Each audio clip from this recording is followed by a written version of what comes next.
cutubyo ka tirsan ururka 11aad ee kumaandoska xoogga dalka Soomaaliyeed ee Gorgor oo tababar dheeraad ku soo qaatay dalka Turkiga gaar ahaan magaalada Isbaarta ee dalkaasi ayaa maanta waxaa lagu soo dhaweeyay garoonka diyaaradaha aadan cadde ee magaalada Muqdisho. soo dhaweynta ururka 11aad ee kumaandoska xoogga dalka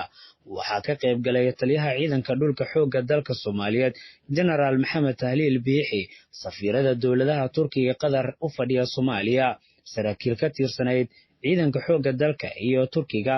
iyo mas'uuliyiin kale. intaasi kadib waxa ay mas'uuliyiinta salaan sharaf ka qaateen askarta iyo saraakiisha ururka 11aad. taliyaha ciidanka dhulka xoogga dalka Soomaaliyeed General Maxamed Tahliil Biixi oo goobta ka hadlay ayaa waxa uu ku dheeraaday ka hadalka muhiimadda ay ciidankan u leeyihiin xoogga dalka Soomaaliyeed iyo guud ahaan ummadda Soomaaliyeed